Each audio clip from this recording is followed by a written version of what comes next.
बिहानको कुरा हो। काठमाडौँको एउटा शान्त बगैँचामा एउटा युवक कविताको पुस्तक हातमा लिएर बसेको थियो। त्यो पुस्तक थियो कवि शिरोमणि लेखनाथ पौड्यालका रचनाहरूको सङ्ग्रह। युवकले एउटा कविता पढ्दै गयो जसमा प्रकृतिको सुन्दर वर्णन थियो, चराहरूको चिरबिर, हरिया वन र शीतल हावा। उसलाई लाग्यो, कसरी यस्तो सरल तर गहिरो कविता लेख्न सके होलान्। त्यही बेला कल्पनामा जस्तै एक वृद्ध साधु जस्तो व्यक्तित्व उसको सामु प्रकट भए।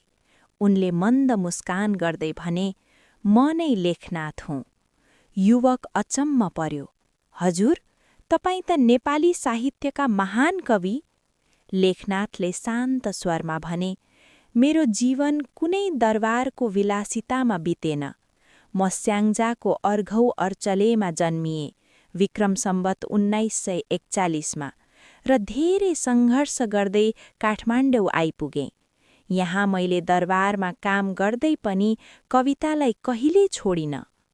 युवकले सोध्यो, "हजुरका कवितामा प्रकृति र नैतिकता किन यति धेरै पाइन्छ?" लेखनाथ मुस्कुराए, "प्रकृति मेरो गुरु हो। मैले जीवनका गहिरा सत्यहरू त्यहीँबाट सिकेँ। त्यसैले पिँजडाको सुगा जस्ता कवितामा पनि मैले स्वतन्त्रताको पीडा व्यक्त गरेँ।" युवक गहिरो सोचमा डुब्यो। लेखनाथले अन्तिममा भने, "कविता केवल शब्द होइन, जीवनको अनुभव हो। साँचो भावना बिना कविता जन्मिँदैन।"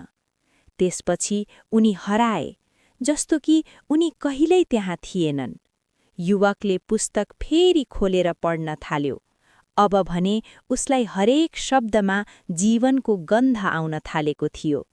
यसरी कवि लेखनाथ पौड्याल नेपाली साहित्यका एक महान स्तम्भ हुन्, जसले सरल भाषा, प्रकृति प्रेम र नैतिक सन्देश मार्फत नेपाली कवितालाई नयाँ उचाइमा पुर्याएका छन्।